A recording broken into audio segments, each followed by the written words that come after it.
¿Qué es el arte mayor? ¿Qué es el arte menor? ¿Uno es más grande, el otro es más chiquito? ¿Qué es la rima sonante? ¿Qué es la rima consonante? ¿Qué es la métrica? ¿Cómo se miden los versos? $8 por medio kilo, digamos unos 2,5 kilos. Oiga, ¿cuántos medios kilos hay en un litro? ¿Es lo mismo el ritmo y la rima? ¿Qué gusto tiene la sal? ¿Qué gusto tiene la sal? Decímelo, por favor, ¿qué gusto tiene la sal? ¿Qué pregunta, Fito? Salado, Fito, salado. ¿Qué es un jambo? ¿Tenía rima la poesía antigua? ¿Por qué me aburre la poesía con rima? ¿Y el verso libre? Hablemos de métrica.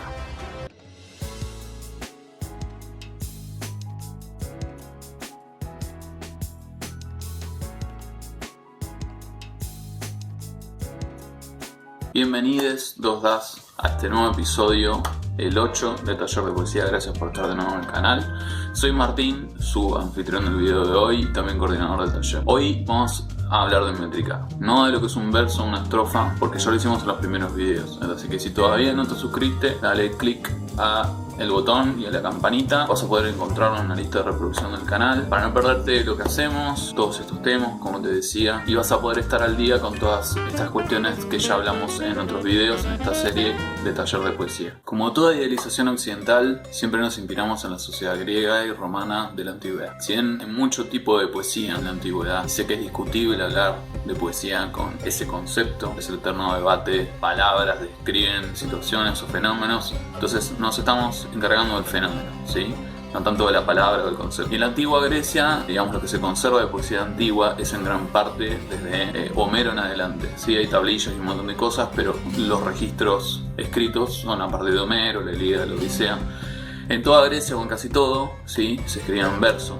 Pero eso, como ya saben, por los videos que vieron en la serie de poesía, no hace que todo necesariamente sea poético. Por ejemplo, un tratado sobre medicina de Hipócrates que están viendo en este momento en pantalla no necesariamente es algo poético, sino un juramento médico. Pero sí hay una pauta de la poesía en Homero de lo que eran los rapsodas. Homero era un rapsodo, por lo que se especula o se estudió.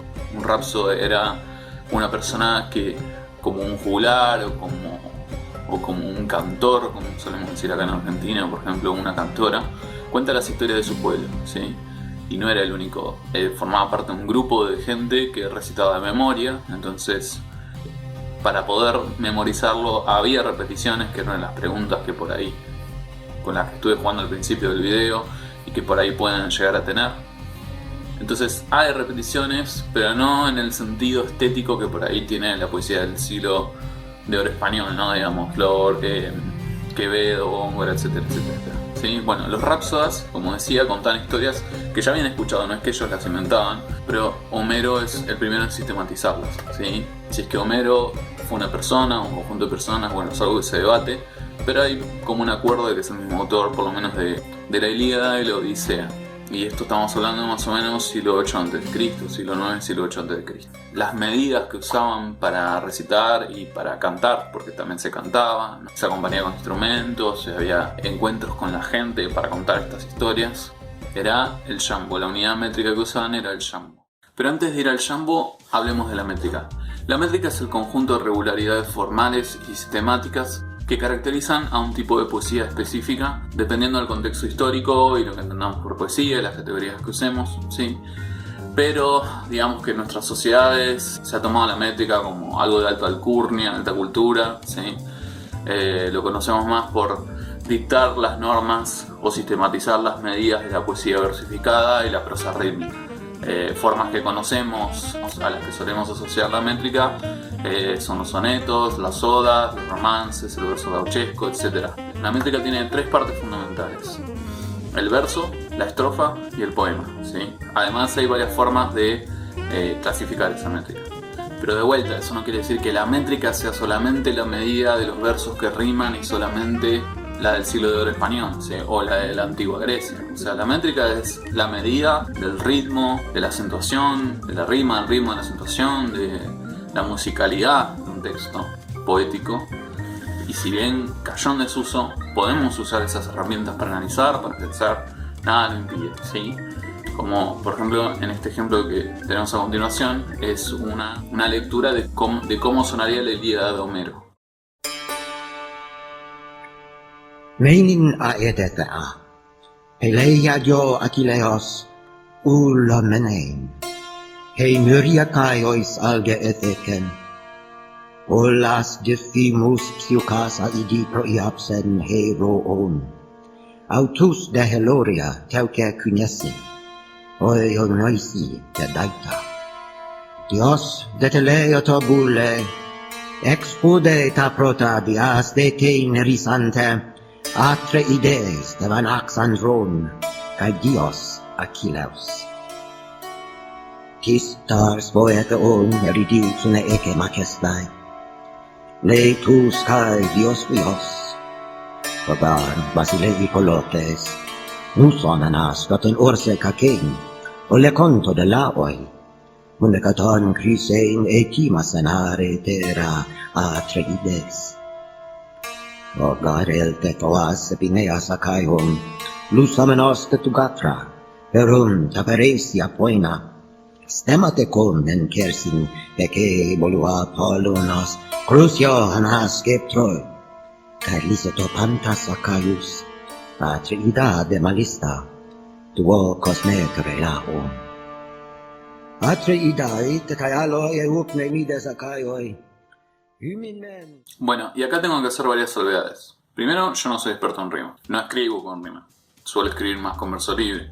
He escrito algunas cosas, pero no escribo con versos medidos, no es algo que lo practique de forma regular, ¿sí? Tengo algunos conocimientos, me preparé muy bien para este video y para esta serie, además de trabajar estos años con algunas personas que sí escriben con métrica, pero yo como poeta elijo escribir con verso libre, que implica todo un mundo diferente porque, como dice Borges, el verso libre, al no tener una estructura medida, termina teniendo que su rima y su ritmo estar vinculado a la acentuación o al acento del propio poeta. El usual hoy día no es escribir con métrica, ¿sí? O sea, también tengamos en cuenta eso, la mayoría hoy escribe con verso libre. ¿Quiere decir esto que este video solamente es para gente que escribe con métrica?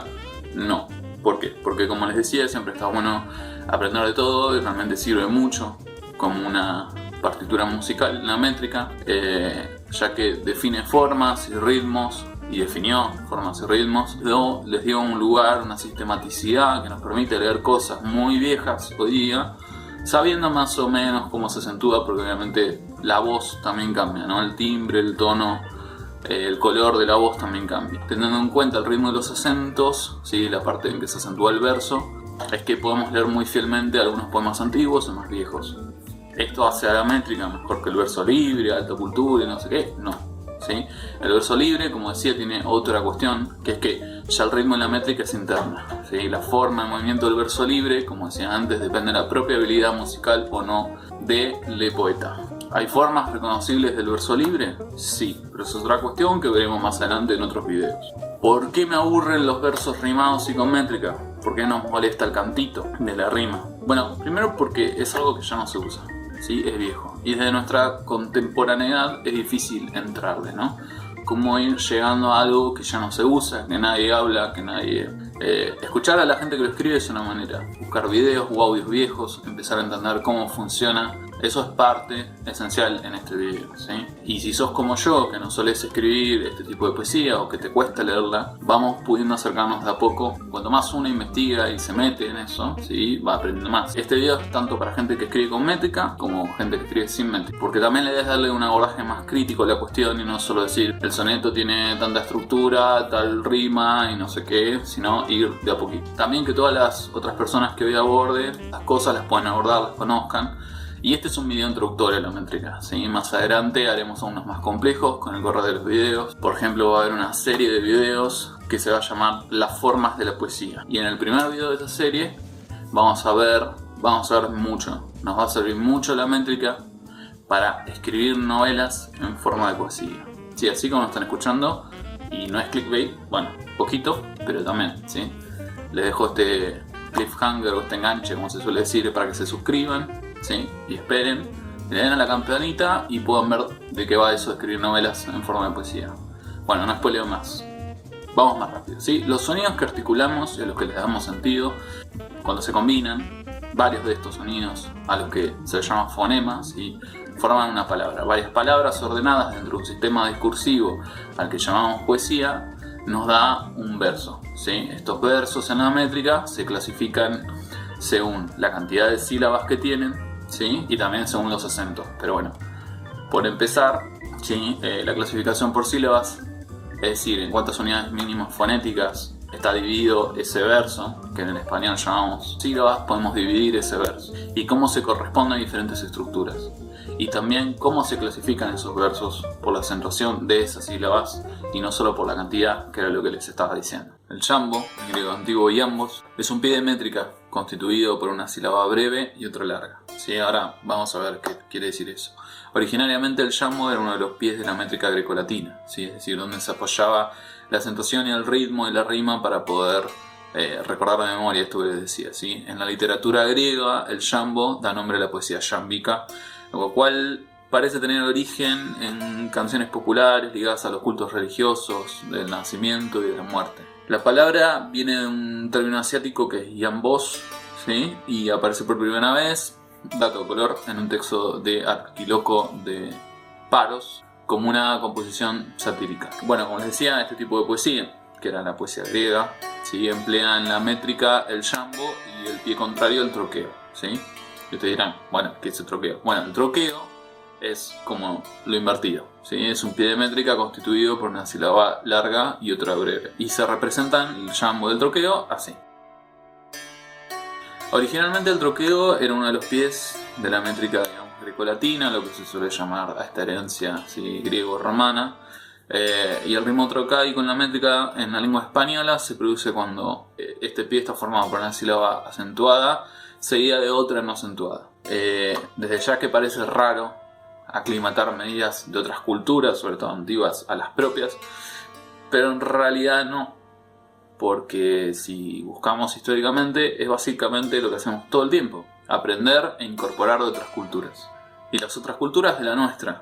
Hay otro tema que uno dice, bueno, ¿dónde está el límite de la cultura? ¿Dónde termina mi cultura argentina? Porque eso sería definirla en base a Estados-nación y empieza, no sé, la venezolana, supongamos, ¿no?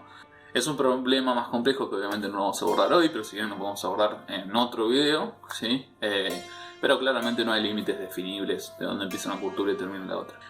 Tomar otra cultura, ojo, eso sí, no quiere decir imponer, colonizar y obligar a que los otros asimilen nuestra cultura, ¿sí? Porque eso obviamente también ha pasado, no seamos inocentes, ¿sí? Colonización, guerras, genocidios, limpiezas étnicas, etc., ¿sí? Pero volviendo a lo nuestro, el jambo en el español es raro por el tipo de acentuación, ¿sí? Porque la fuerza de la acentuación cae en la segunda sílaba y aparentemente lo más parecido a nuestra forma de hablar, y si hay alguien que sabe el tema, que me corrija en los comentarios o que nos mande un mensaje y lo pondremos en la descripción. Sí, aparentemente la forma de hablar el español es más parecida al troqueo, donde la acentuación está en la primera sílaba y no en la segunda. La adaptación del jambo al español lo vamos a poder ver en este ejemplo, en estos versos del poema Divagación de Rubén Darío, que dice: amor, en fin, que todo diga y cante, amor, que encante y deje sorprendida a la serpiente de ojos de diamante. Bueno, por ahí el video aborda todo junto a la vez, ¿sí? Pero la idea es que sea una introducción lo más completita posible, no terrible, pero que ayude a que vayamos entendiendo las partes e imaginemos la métrica como una sola cosa que comprende ritmo, rima y acentuación, ¿sí? Y la musicalidad y la poética, y bueno, ya veremos más adelante de que cada ritmo y cada forma y todo está pensado en relación a juegos, efectos, lo que se quiere decir, la temática, el autor, la autora. Entonces no está tan bueno dividir tanto. Por eso vamos de a poquito, van a ver que poco a poco todo se va hilando y va a ir teniendo sentido. Entonces ustedes habrán escuchado alguna vez hablar de decasílabos, octosílabos, arte mayor, arte menor.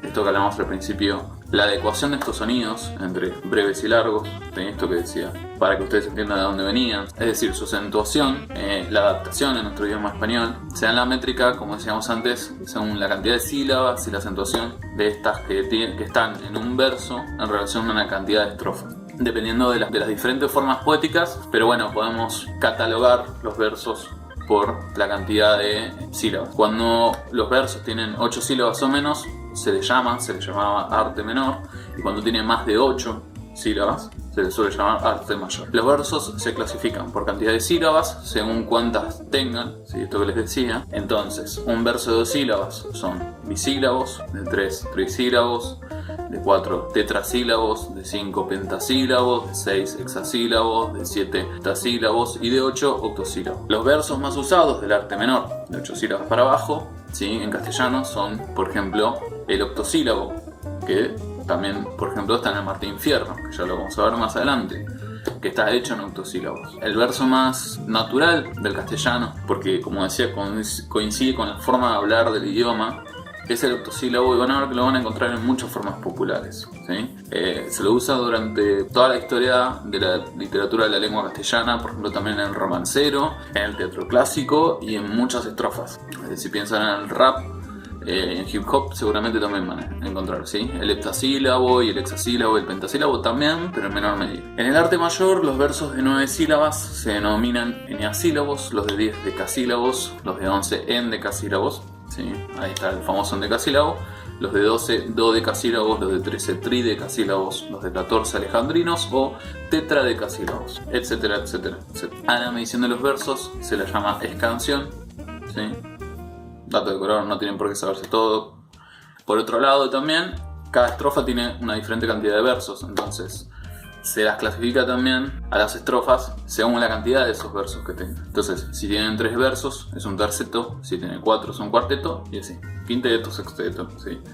Cuando analizamos la estructura formal, es decir, la forma textual que tiene un tipo específico de poesía, la idea, o al menos una lectura crítica de la métrica, fuera del uso que tenía, porque hoy ya lo estamos pensando en este contexto 2021, es, bueno, descifrar, entender, aprovechar y poder escribir prácticamente esa forma, ¿no? Entonces, por ejemplo, el soneto, ¿sí? No solo tiene una cantidad de estrofas específicas con una cantidad de versos específicos y sílabas específicas, sino que además importa mucho el tipo de rima que se usa. Se le llama rima sonante a la rima no tan fuerte, pero que entre 2 versos diferentes hay una coincidencia de las vocales en la terminación, ¿sí? De rima consonante, que es más fuerte, a los versos diferentes, donde no solo coinciden las vocales, sino también las consonantes, ¿sí? Es una rima que es igual en la terminación. La combinación de todos estos elementos en diferentes ritmos, musicalidades, acentos, cantidad de sílabas, estrofas, ¿sí? Dan una métrica determinada. Pero como todo sistema, la métrica lo que hace es analizar estructuras que ya existen. No es que primero se establecieron las reglas de la métrica y después la gente dijo, bueno, sí, bueno, hoy voy a escribir una oda, entonces voy a usar esto, aquello, esta cantidad de versos, tercetos, cuartetos, no sé qué, esto que lo otro, esta introducción. No, siempre los procesos son recursivos, ¿sí? Van y vienen, no es que una cosa surge después la otra y se van alimentando una cosa a la otra. Entonces por eso les decía, no tomen la métrica o los manuales de métrica como una verdad o la forma de la poesía, ¿sí? Porque justamente van a ver que, y a otra salvedad, siempre la parte práctica, la praxis, lo real, está en el uso, ¿sí? En los poetas y las poetas y cómo usan esa forma, que van a ver que nunca se respeta a rajatabla, ¿sí? Porque son sistematizaciones, arquetipos de ciertas cuestiones, ¿sí? Entonces, para que entiendan y para ir cerrando el video, vamos a ver el soneto, que es una forma no tan compleja, como para que de a poco vayan leyendo y tratando de intuir y ver cómo es la cuestión de la métrica dentro de la poesía. Para eso vamos a ver 2 ejemplos de soneto, ¿sí? El soneto suele contar con 14 versos de arte mayor, en decasílabos, en la forma clásica. Los versos se organizan en 4 estrofas, ¿sí? 2 cuartetos, o sea, estrofas que tienen 4 versos, ¿sí? Y 2 tercetos, como ya les dije, 2 estrofas que tienen 3 versos. Aunque la distribución, ¿sí?, del contenido poético, por decirlo así, no es estricta, ¿sí? En general, el primer cuarteto presenta el tema, ¿sí?, del soneto, el segundo lo amplifica o lo desarrolla, el primer terceto reflexiona sobre la idea central que ya está expresa, ¿sí?, o expresa un sentimiento vinculado con el tema de los primeros 2 cuartetos, ¿sí?, y el terceto final es como el más emotivo y remata con una reflexión grave o con un sentimiento profundo, ¿sí?, desatados por los versos anteriores, ¿sí? Entonces, por eso digo, es una reflexión por ahí un poco demasiado artificial o sistemática de todos los sonetos, pero es eso, es una forma de verlo, ¿sí? El soneto clásico entonces tiene una introducción, un desarrollo y una conclusión, o introducción o desenlace, como han visto en el colegio para los cuentos. También ya hablamos de esto en un video que se llama Conflicto o no conflicto. Vamos a buscarlo para la narrativa, pero también funciona para esto. Aristotélico o de lo que llega a lo aristotélico. Desde Garcilaso hasta el modernismo, si estamos hablando del principio del siglo XX, 1920, 1930, el soneto en castellano tiene una estructura fija en los primeros versos. ABBA, ABBA, ¿sí?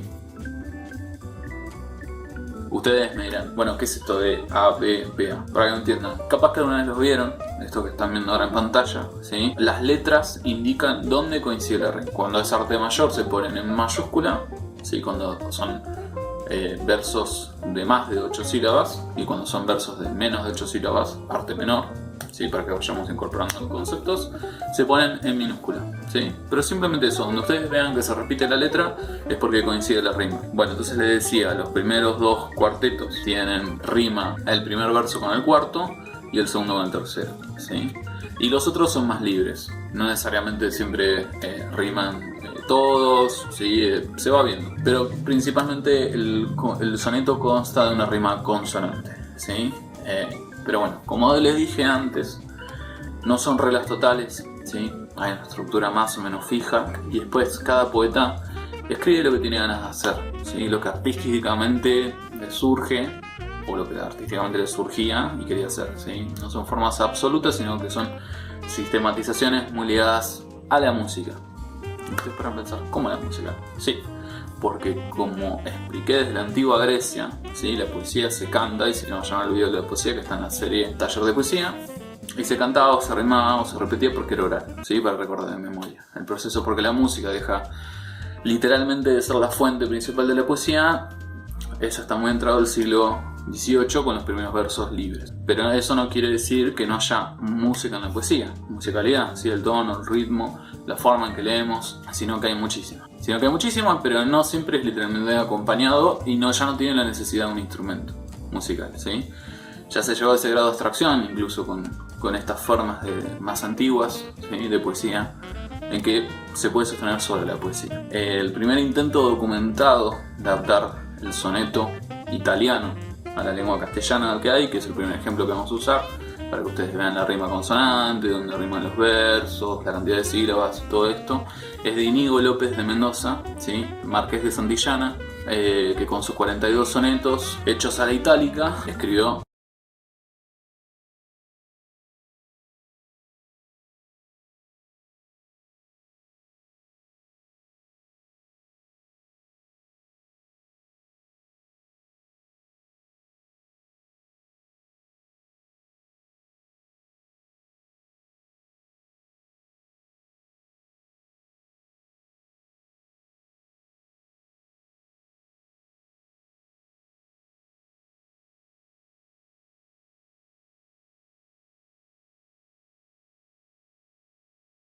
Y después, ya para cerrar el video, tenemos también a la querida Alfonsina Storni con este otro soneto.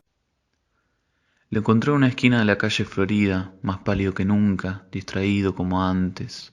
2 largos años hubo poseído mi vida, lo miré sin sorpresa jugando con mis guantes. Y una pregunta mía, estúpida, ligera, de un reproche tranquilo llenó sus transparentes ojos, ya que le dije de liviana manera: ¿por qué tienes ahora amarillos los dientes? Me abandonó. Deprisa le vi cruzar la calle y con su manga oscura rozar el blanco talle de alguna vagabunda que andaba por la vía. Perseguí por un rato su sombrero que huía, después fue ya lejana una mancha de rumbre y lo engulló de nuevo la espesa muchedumbre.